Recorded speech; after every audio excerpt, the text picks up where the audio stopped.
Why is the Russian economy still growing? Growth despite Western sanctions.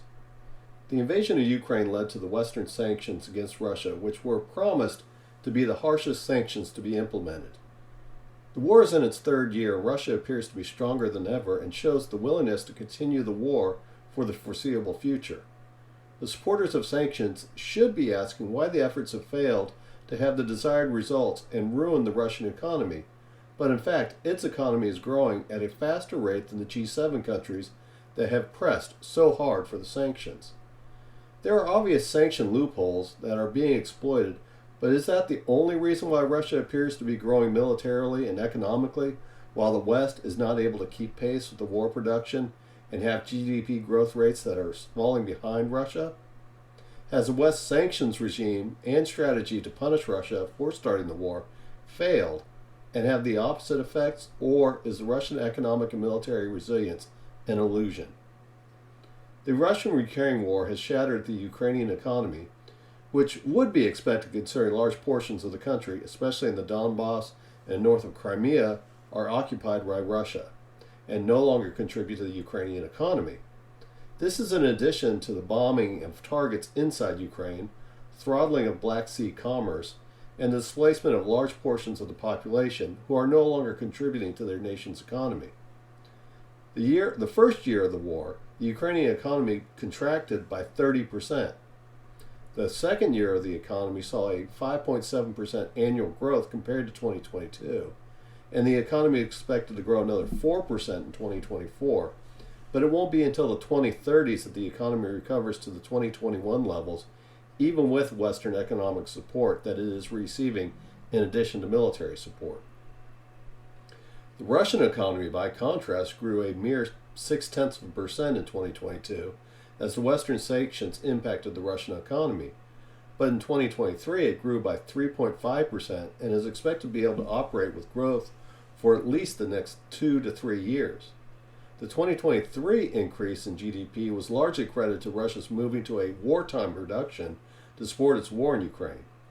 The production of weapons and munitions, aircraft, rocket engines for missiles, and combat vehicles all experienced increases in the Russian economy and their related industries, which include technology categories such as computers, electronics, and optics.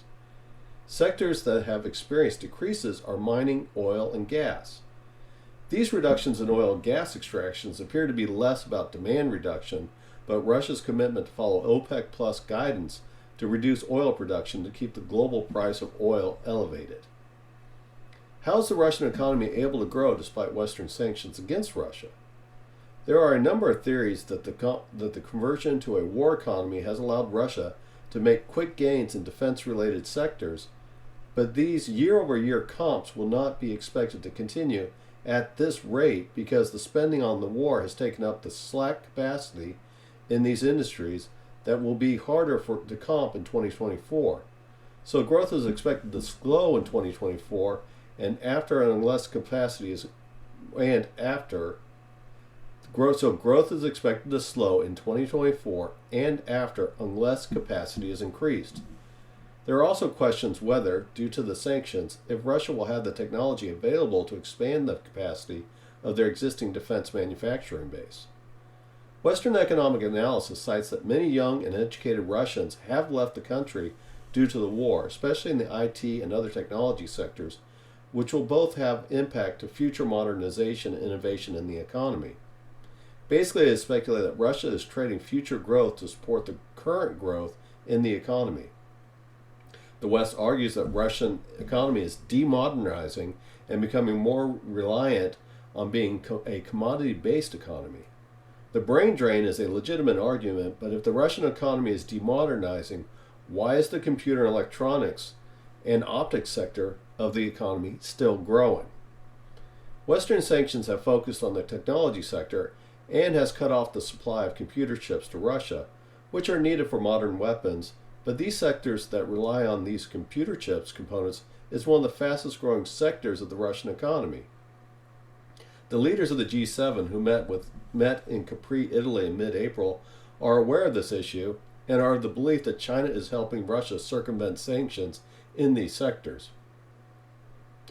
China has tried to play a neutral party in the conflict and agreeing not to supply weapons to either side, but China has also reaffirmed its alliance with Russia, so it is playing both sides of the conflict.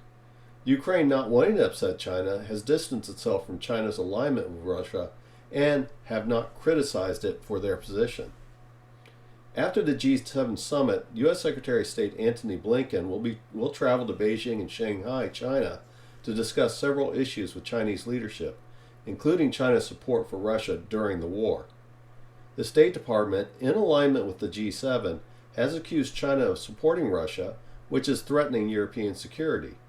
It does not accuse China of providing weapons to Russia, but that it is providing machine tools for factories, semiconductors, and dual-use items, which are items that can be used for both military and civilian applications, to help Russia move to a wartime economy, and may even allow it to expand its defense industrial capacity for modern weapons, even with the Western sanctions. Blinken is expected to address this backdoor support for Russia, and it is helping Russia get around Western sanctions and increase its defense production. Germans have also taken a hardline stand against this type of support from China, and it can be expected that the German position will be reflected in European Union policy. Blinken will be expected to carry this message to Chinese Foreign Ministry and possibly threaten to sanction Chinese companies and individuals that help Russia get around Western sanctions. The other issue is that Russia has not been completely cut off from its primary source of income, and that is the sale of oil on the global market. Wars are expensive, and Russia has managed to maintain finances through energy sales to support the war and has moved within OPEC Plus to cut back on the organization's oil output goals to keep the prices higher. Higher prices due to lower output only helps Russia to fund its war. The West has sanctioned Russian oil using price caps on how much Russia can sell their oil on the international market and have placed limits of the insurance of tankers carrying Russian oil. Europe has also relied on the public relations campaign to shun companies not to buy Russian oil. Despite these measures, and oil being a fungible product, Russia has been able to sell its oil both in Europe and to China and India, who receive Russian discounts on that oil. The U.S. at the same time of the invasion was already suffering the effects of high inflation and did not want to see Russian oil production pulled out of the global supply and sharply increase prices to further exacerbate U.S. inflation and erode domestic support for the war.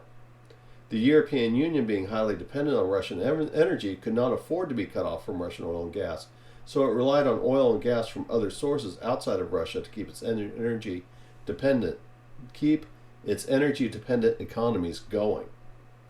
Those customers who used to receive non-Russian oil and gas would switch to Russian oil and gas to meet their needs. This is a byproduct of sanctions being placed on a completely fungible commodity. Oil contracts and distribution was impacted and caused a spike in oil, but the market eventually adjusted because Russian production was still available to the globe. Another factor that demonstrates the West's desire for Russian oil to stay on the market and not to have a global supply disrupted is that it is requested that Ukraine not attack any Russian targets connected to the oil and gas industry.